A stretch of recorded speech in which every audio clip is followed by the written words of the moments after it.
The gastrocnemius attaches from the posteromedial and posterolateral surfaces of the femur and also the medial condyle and lateral condyles of the femur, and then it inserts into the posterior surface of the calcaneus via the calcaneal tendon or the Achilles tendon. And because it crosses both the knee and ankle.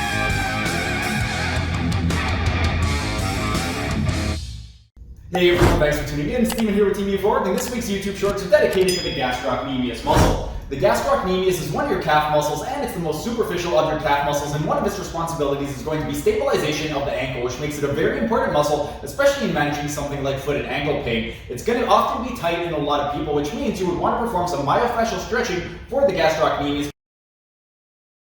For the gastrocnemius, there are only two bones that we need to be covering, and that is going to be the femur and the calcaneus. At the femur, right over here is the distal portion, and we have the posterior surface on the back side of the femur, and then we have the medial condyle of the femur on the inside, and then on the outside we have the lateral condyle, and that's it in terms of the femur. Then at the foot, right over here is the calcaneus, or your heel bone, and those are pretty much the only important bony landmarks when discussing the gastrocnemius.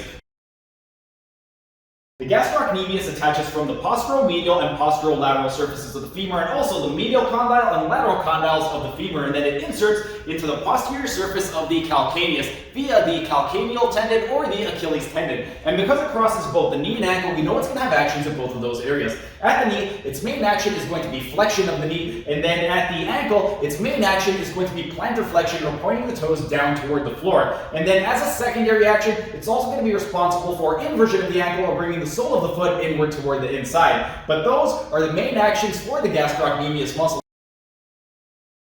Gastrocnemius is innervated by the tibial nerve, and more specifically your S1 and S2 nerve roots. And I'm just going to go ahead and remove part of the sacrum so you can go ahead and see. Right here we have your S1 and S2 nerve roots, and the reason that's going to be very important is because if we have any type of damage or compression to the nerve roots in those areas, then the nerves are not going to be able to send the proper signal to the gastrocnemius to fire properly, and that can limit blood flow and oxygen to the area, which can lead to things like foot and ankle pain. So one thing that we could do to address that would be to do some ELDOA exercises for the S1 S2 nerve roots. The reason the ELDOAs are going to be so great is because the whole purpose of an ELDOA is to create space within a joint.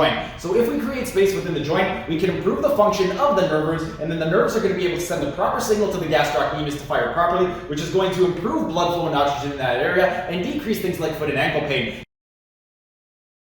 Today, I'm going to be taking you through some strengthening exercises for the gastrocnemius muscle, and I'm going to be taking you through two different variations. For both of the strengthening exercises, we're going to be targeting specifically the distal fibers, meaning the fibers closer to the ankle, and ideally you would want to perform this up against the wall so you can use your hands for support. You want to start by going ahead and straightening out the knee, and you want to get into dorsiflexion of 20 degrees. We're going to do that by leaning forward. Then, from this position, if we want to target the medial fibers or the fibers closer to the inside, what we want to do is create a valgus force at the ankle. So you're going to drive the lateral malleolus in toward the inside, or imagine you're trying to flatten the medial arch. And then the principle of action, we're going to go into plantar flexion of 40 degrees.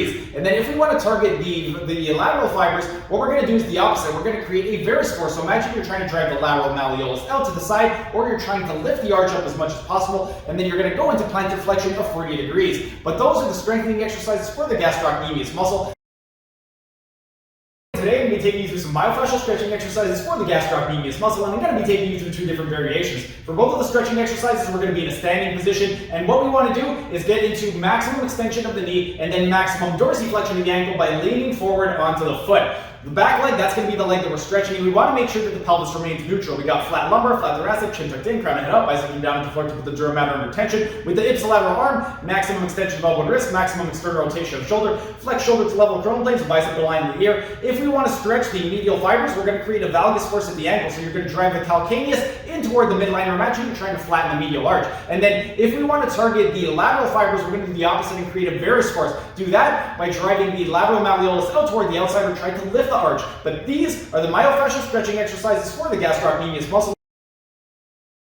For the S1, S2 ELDOA, we're going to get into a supine position, meaning you're going to be laying down on your back, and you want your shoulders and head elevated. You're going to take your hands, grab a hold of the inside of your shins, and at the ankles, you want dorsiflexion of ankles by pointing the toes over your head, eversion of ankles by putting the soles of your feet away from each other, and then we want to press the S2 down into the ground. We've got retroversion of pelvis, flat lumbar, flat thoracic, chin tucked in, crown head away, as looking down between the thighs to put the dura mater under tension. From here, we want to go ahead and unroll the spine until the base of the skull touches. Once the base of the skull touches, we're going to lift the S2 up off the ground. In terms of the principle of action, we're pressing the S1 down into the ground, the coccyx we're pushing away from our body, and we want to put the buccopharyngeal fascia under tension by swallowing. When we swallow, the tongue should get stuck up against the roof of the mouth. And this is the S1, S2 ELDOA.